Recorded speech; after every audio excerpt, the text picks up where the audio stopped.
Bonjour. Je vous parle encore une fois de féminicide aujourd'hui parce que je sens que je n'ai pas le choix.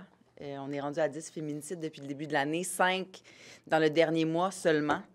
10 vies perdues, 10 vies de trop, évidemment. Hier, il y a l'Alliance des maisons d'hébergement de deuxième étape, le regroupement des maisons pour femmes victimes de violences conjugales et la Fédération des maisons d'hébergement pour femmes qui sont sortis pour demander la création d'une cellule de crise nationale pour répondre à l'urgence des besoins en violence conjugale. Je demandais moi-même un sommet à ce sujet-là dans les dernières semaines. Donc, évidemment que je joins ma voix à la leur. Je trouve important leurs revendications.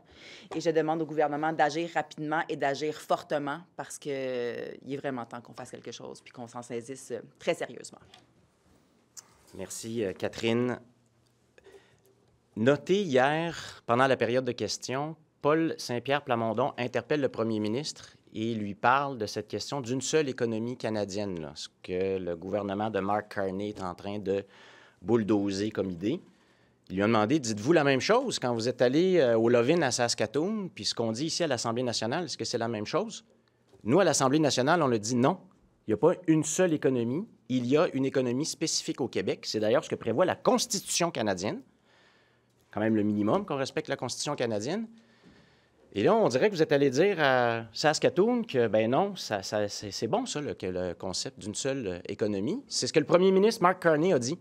On n'a pas eu de réponse. Le premier ministre a préféré cabotiner. Par ailleurs, hier, en commission parlementaire sur le projet de loi 69 réformant le secteur de l'énergie, en 2 minutes, j'ai démonté l'espèce de ballon qui nous a été lancé hier, que sans le projet de loi 69, il y a 6 milliards en économie qu'on ne réalisera pas cet été. Ce n'est que du vent. J'ai demandé de quel projet on parlait. Incapable d'en nommer aucun. Quel article est fondamental cet été, là, puis que si on ne l'adopte pas à l'automne plutôt qu'aujourd'hui par Bayon ou cette semaine par Bayon, quel article de la... Incapable de nommer un seul. Donc, tout ça, c'est du vent. C'est une question, bien sûr, politique et d'intérêt politique du gouvernement. Et enfin, j'ai posé des questions très simples sur la privatisation de la vente d'électricité. Je dis, pourquoi le premier ministre répond tout le temps, il n'y aura pas de privatisation d'Hydro-Québec? Pourquoi, vous, dans vos communications sur les médias sociaux, c'est ça que vous dites? Parce que c'est à côté de la question. Il n'y a personne qui se demande si on va vendre des actions d'Hydro-Québec. C'est la vente d'électricité. Ça, depuis 1963, c'est Hydro-Québec qui vend de l'électricité au Québec. Et là, on va permettre à des entreprises d'en vendre en d'autres entreprises. La ministre n'était même pas capable d'admettre hier en commission parlementaire que ça existe, le monopole d'Hydro-Québec, qu'actuellement, une compagnie ne peut pas vendre à une autre compagnie privée. C'est comme ça que ça marche. Elle est tellement coincée dans ses lignes et elle n'est tellement pas prête à dire aux Québécois que c'est ça qu'ils sont en train de faire dans ce projet de loi qu'on va nous enfoncer dans la gorge par Bayon, qu'elle n'est même pas capable d'admettre ce que tout le monde au Québec sait, la vente d'électricité, c'est un monopole d'Hydro-Québec. C'est la preuve, c'est l'indication que le gouvernement s'en va vers là sans le dire aux Québécois.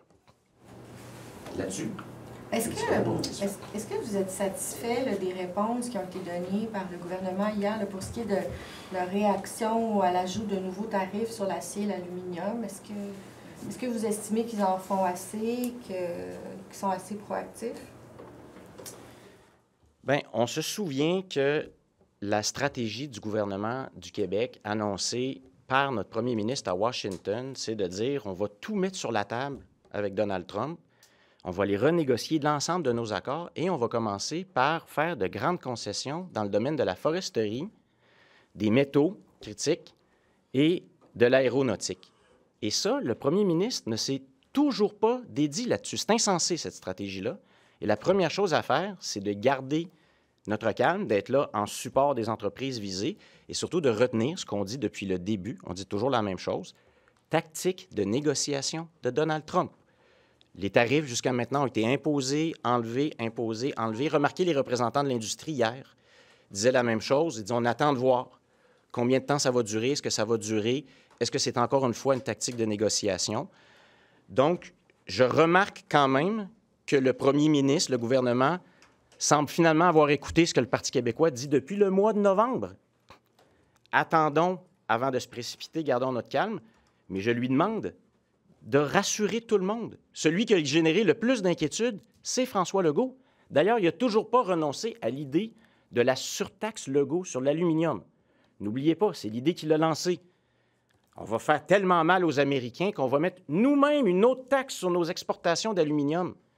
Tout le monde au Québec, dans l'industrie, a dit, mais c'est insensé, c'est pas du tout ça qu'il faut faire. J'ai posé la question à plusieurs reprises. Les ministres sont pris avec cette patate chaude.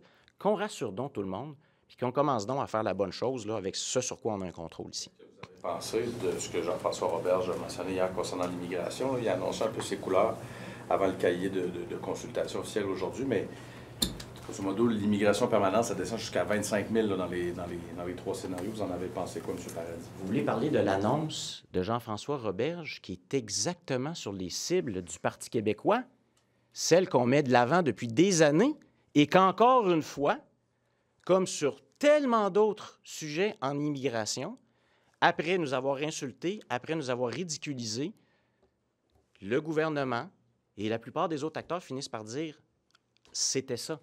C'est ça dont on a besoin. Pour que l'aventure québécoise des immigrants soit réussie, pour que le Québec ait une immigration qui est en lien avec sa capacité d'accueil, c'est ça les chiffres d'immigration permanente que ça nous prend. Alors, c'est la première chose qu'on retient. C'est similaire à ce que le Parti québécois proposait, alors que le premier ministre, il y a quelques années, disait « ce serait suicidaire d'aller là ». Christine Fréchette, alors ministre, ridiculisait ces cibles-là.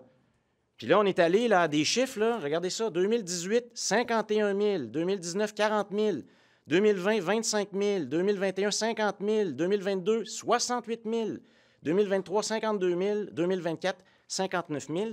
Alors, tout ça, ça a eu des grandes conséquences.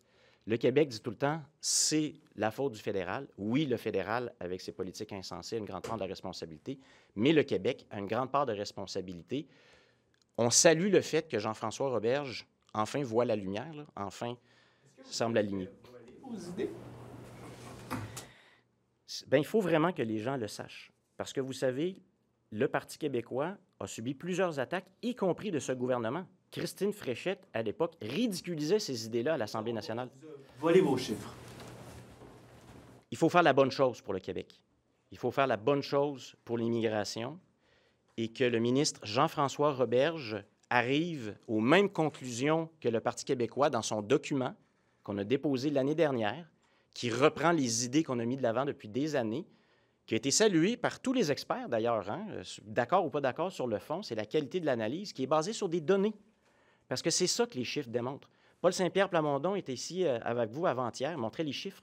L'impact sur l'économie du piège démographique, l'impact sur les services sociaux et l'impact aussi sur la qualité du parcours des immigrants qui arrivent, à qui on fait des promesses.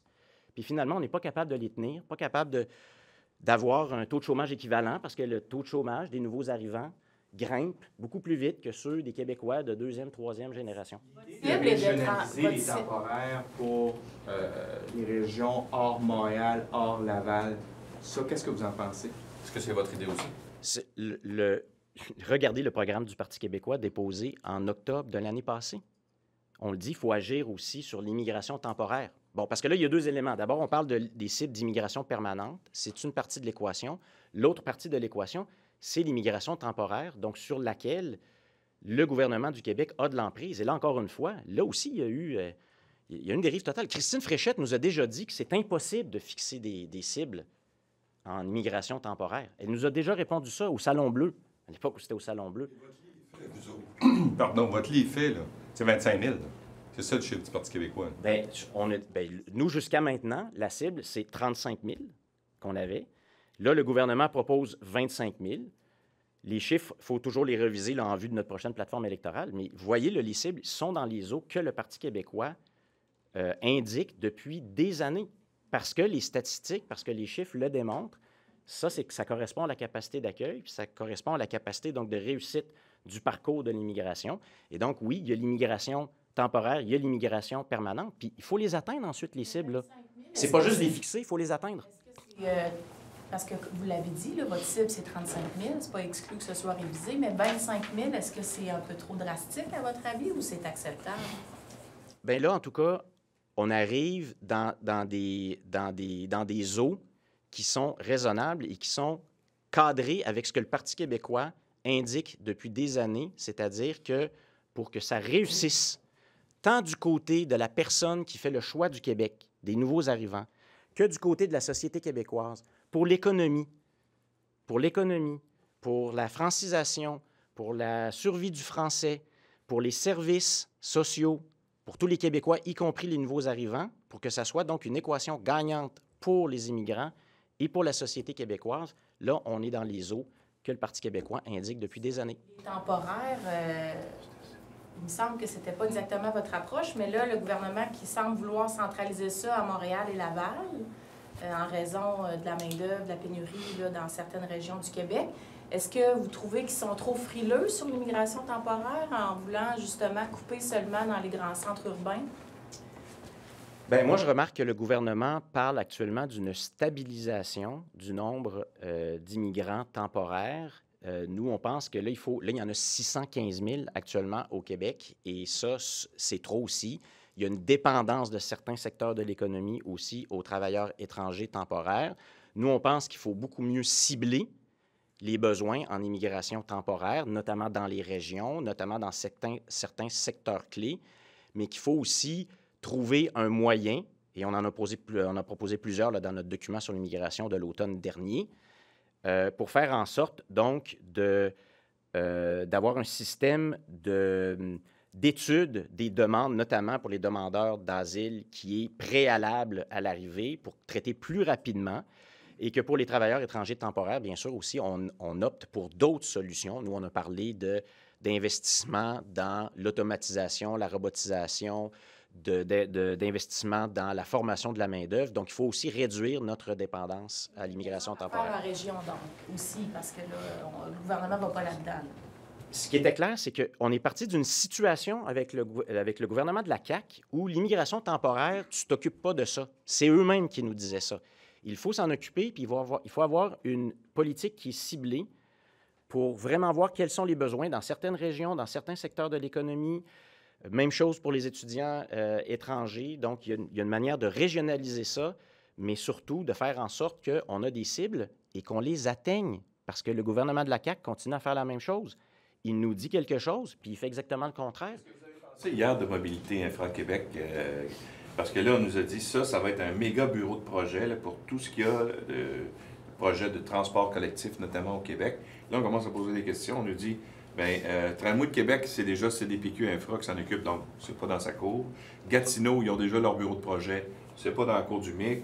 Après ça, le troisième lien, bien ça, c'est le ministère des Transports qui s'en occupe. C'est pas là. La ligne bleue, c'est la STM. Finalement, il reste le tramway de l'Est à Montréal. Bien, la réponse est un peu dans votre question. Vous savez, c'est un gouvernement qui s'est présenté en 2018 comme le champion là, de l'efficacité administrative et qui nous a multiplié les structures, des nouveaux ministères, des nouvelles agences, des nouvelles patentes. Santé Québec en est le meilleur exemple, là, imposé par Bayon, d'ailleurs, avant Noël en 2023, en disant qu'il va y avoir des résultats. Les listes d'attente vont diminuer après Noël. On a créé une nouvelle patente. Est-ce que Mobilité Infra va être la même chose? La question se pose. Parce que là, on crée ça, puis hier, on lui a posé, vous l'avez dit vous-même, on lui a posé la question, bon, mais là, il y a des gros projets qui s'en viennent, ça va être quoi le rôle de Mobilité Infra? Si vous avez entendu comme moi les réponses, ça commençait à être compliqué là, quand on parlait du tramway, puis là, est-ce qu'on est en train de compliquer les relations? Ce matin, j'écoutais certains analystes que tout le monde essayait de comprendre à Québec, ça veut dire quoi, là, qui va faire quoi? Comme Santé Québec avec le ministère actuellement. Reprendre les propos de votre ancien collègue Stéphane Bergeron et dire qu'il a déjà dit dans cette salle et redire que c'est une patente à gosse. C'est une belle expression. Là, j'ai dit patente. Mais je vous laisse. Gouvernement comme ça, là. Seriez-vous prêt à reprendre ça? Parce que je vous entends, ça sonne En tout cas, j'ai dit que ça ressemblait, encore une fois, à une patente dont tout le monde se demande à quoi ça va servir. Puis c'était pas notre choix au début. Hein? Quand on a vu ça arriver, on a dit, bon, c'est pas le bon mandat, ils font pas les bonnes choses. C'est l'inverse. On voulait donner plus de pouvoir d'autonomisation, notamment aux municipalités. On voulait dépolitiser. Puis n'oubliez pas, le projet de loi qui a créé ça fait l'inverse. Ça politise les décisions. Et n'oubliez pas les rapports qu'on a eus d'évaluateurs indépendants sur la gestion des programmes d'infrastructure par ce gouvernement. Qu'est-ce qu'ils ont dit? Trop d'interférences politiques du gouvernement de la CAQ qui a créé des délais et qui coûtent des centaines de millions de dollars aux Québécois. Si vous formez le gouvernement l'année prochaine, utiliser le vocabulaire. si vous formez le gouvernement l'année prochaine, garderiez-vous l'agence? Je vais vous répondre la même chose qu'avec d'autres agences santé, sous observation. Mme Amilcar, qui semble être quand même quelqu'un de très compétent, là, devrait, se préparer un plan B. J'ai bien vu le CV des personnes nommées. Je sais qu'une des personnes nommées a eu un impact positif à Ottawa. Cela étant dit, il faut voir ce qu'elle va pouvoir faire puis quel pouvoir a cette agence-là, notamment dans les projets qui existent déjà, dont les gens voudraient voir, bien, ça va être quoi le rôle par rapport à ces projets-là. Moi, ce que je peux vous dire, en tout cas, pour Plan Cité à Québec, il semble y avoir actuellement une entente sur comment ça va fonctionner, donc avec le rôle de la CDPQ, le rôle de la Ville, puis le rôle du ministère. Puis là, il y a un nouveau joueur qui arrive, puis personne ne comprend comment ça va marcher. C'est ça le problème avec les patentes de la CAQ. On va passer en anglais. The idea of a threshold of 25,000 immigrants, is this something that you would be in favor of? It's exactly in the bracket that we have been proposing from the Parti québécois for years. And we have been ridiculed, we have been insulted for that. And now, according to statistics, real data about what's happening in Quebec and what is needed in Quebec to ensure that immigration is a success for the immigrant and it is a success for Quebec society is in that area. So we salute the fact that Minister Roberge is finally coming to terms with the reality after 7 years of this government, the CAQ government, denying the reality and insulting these really threshold that it is setting right now. When it comes to temporary immigration, this idea of, really lowering the numbers specifically in Laval and in Montreal rather than looking at the province as a whole, is this something that you think might be necessary, or would you like to have seen the numbers reduced in the regions as well? In our plan, we are talking about the fact that temporary immigration has to be lowered too. It is the other part of the equation. And that we have to look at the real needs in each specific region, in each specific economical sector. So targeting immigration is a good idea. However, it is not the first time that this CAQ government is trying to regionalize temporary immigration. Remember, the measures that were adopted a year ago that were supposed to lower the number of immigrants in Montreal. So what are the results? So once again, a lot of communication, a lot of intentions. The government will be judged at its results. And to date, it has been saying one thing to Quebecers, and we have been seeing the exact opposite as far as results are concerned. Do you believe they will follow through with these numbers? Do you believe the CAQ will actually reach this target? When I look at the numbers, since 2018, the CAQ has a history of not respecting its promises. It has a history of denying the reality and saying it is crazy to think about threshold like 35,000 that the PQ has been proposing for years. So the thinking was different, but the results also have been always different than what has been announced. That is the history of this government. If you were the one tabling this immigration plan today, right now, are there certain regions you feel where temporary immigration is necessary, where lowering the thresholds could actually have an impact on the labor shortage?